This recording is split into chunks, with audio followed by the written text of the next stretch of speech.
Hola, en la clase de hoy vamos a determinar que la temperatura de un sistema es la medida de la energía cinética por medio de sus partículas. Pero antes nosotros tenemos que saber qué es la energía interna.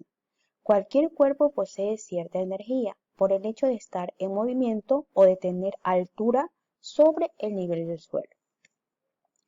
Pero poseen todos los cuerpos otras energías, pero poseen los cuerpos otras energías. Podemos ver aquí este joven que está jugando golf. Entonces envías una pelotita con una velocidad sobre el suelo. Entonces vamos a suponer que esta pelotita al estar en movimiento va a tener energía cinética, porque todo cuerpo que tiene movimiento va a tener energía cinética. Energía potencial gravitacional. También va a tener esta energía porque está a una altura sobre el suelo. Ya, pero si esta pelotita la dejáramos en reposo, que no se mueva absolutamente nada, ¿tendrá otro tipo de energía? ¿Tendrá aún energía? Pues sí, tiene energía potencial debido a las fuerzas atractivas y repulsivas entre las partículas, porque nosotros sabemos que todos los cuerpos está compuesto por moléculas, por átomos e iones. Entonces, estas partículas son aquellas que dentro, aparentemente, no se está moviendo la pelotita, pero por dentro las partículas sí se están moviendo. Todo cuerpo tiene estas partículas, por lo tanto, aunque estén en reposo, pues siempre sus partículas estarán moviéndose y tendrán energía potencial y energía cinética. Estas partículas tienen energía potencial porque entre ellas sufren fuerzas de atracción o repulsivas y tendrán energía cinética porque estarán moviéndose mediante rotación o por traslación. Entonces nosotros podemos decir que llamamos energía interna de un cuerpo a la energía total de sus partículas que constituye, es decir, a la suma de todas las energías que poseen sus partículas, átomos, moléculas e iones.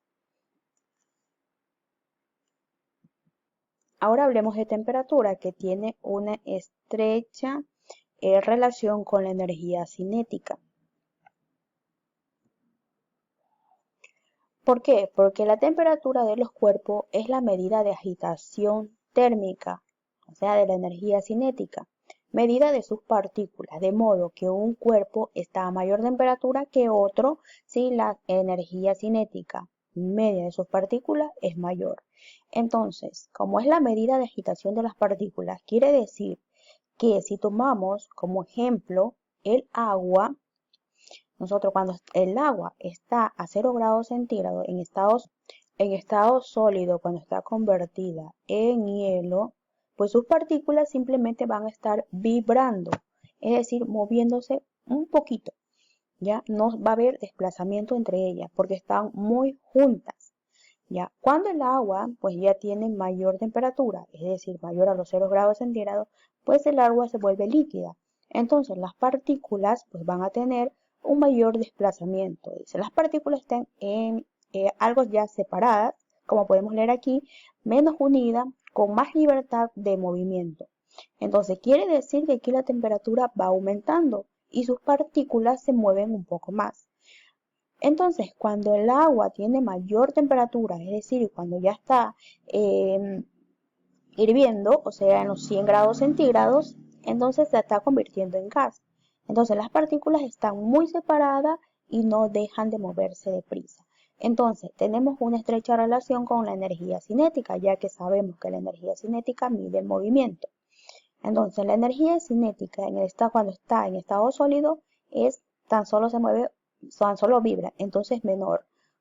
Y poco a poco pues va subiendo su movimiento, por lo tanto la energía cinética cada vez va aumentando. Aumenta la temperatura, aumenta la energía cinética, porque sus partículas se mueven con mayor rapidez. Entonces por eso vemos que está estrechamente relacionada la temperatura con la energía cinética. Entonces, la temperatura de los cuerpos es una medida de agitación térmica.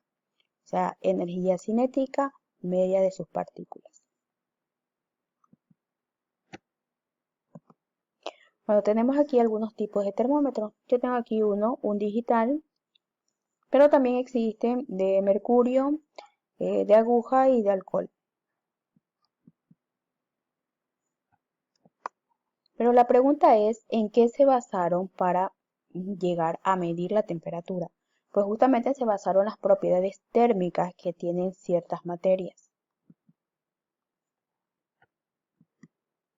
Para medir la temperatura tenemos que hicieron uso de algunas propiedades físicas medibles que varíe continua y sensiblemente con ella, razón por la cual a dicha propiedad se le llama termométrica. Por ejemplo, lo que puede variar en la materia si es sometida a una temperatura es el volumen, la resistencia eléctrica, la presión, la longitud, etc. Esta propiedad presenta siempre el mismo valor a una temperatura dada. Experimenta las mismas variaciones para los mismos cambios de temperatura. Por ejemplo, en los termómetros de mercurio, este metal líquido experimenta una dilatación proporcional a su temperatura. Por ejemplo, podemos ver aquí que un termómetro de mercurio, está dentro de un recipiente que contiene hielo. Y vemos que el mercurio se contrae. Pero si este termómetro se coloca en un recipiente que contiene agua caliente, vemos que se dilata el mercurio. Entonces, esa es la propiedad en que se basaron para medir la temperatura, la propiedad que tiene las materias. En este caso, este metal que es el mercurio. Escala de temperatura. Existen tres tipos de escala, que es la de grados Celsius, Kelvin y Fahrenheit.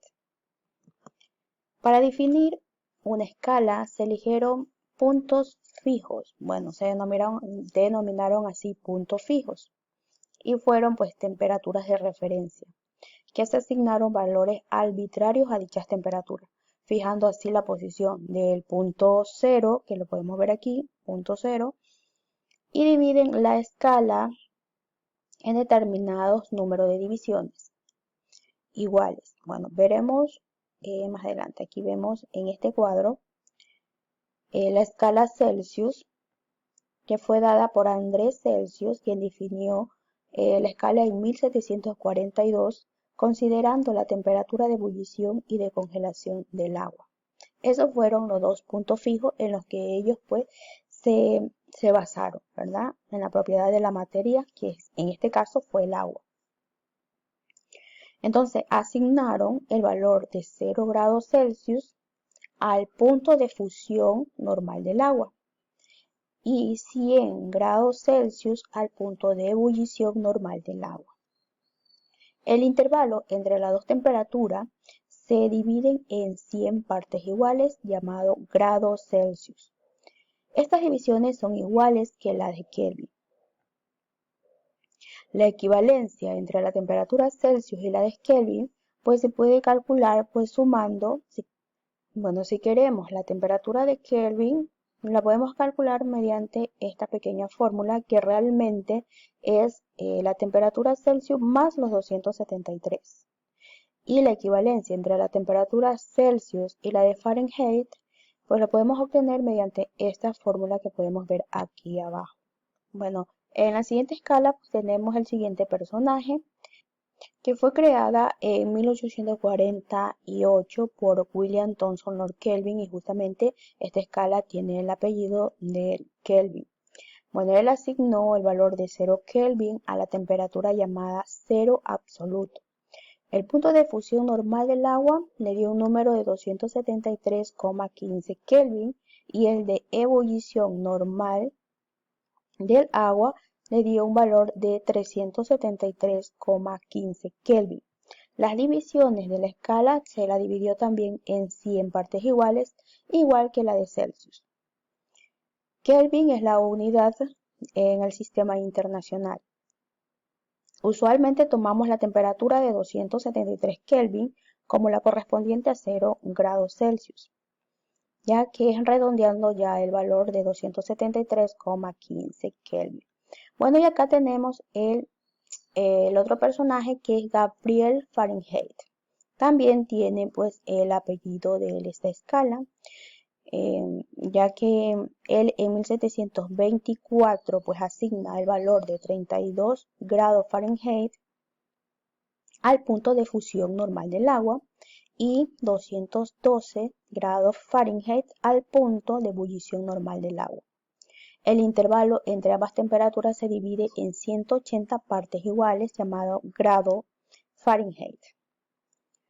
Esta es la escala usada comúnmente en los Estados Unidos, Gran Bretaña y otros países de influencia. Bueno, aquí tenemos la misma fórmula para sacar la equivalencia. La equivalencia entre grados Celsius con grado Fahrenheit.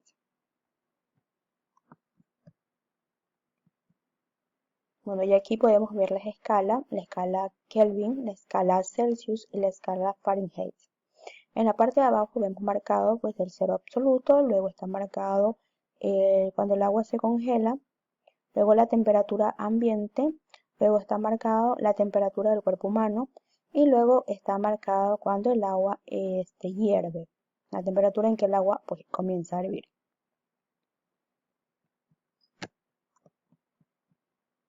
Bueno, aquí tan solo tenemos la imagen pues amplia para que se pueda visualizar mejor. Bueno, hemos terminado la clase. Muchas gracias.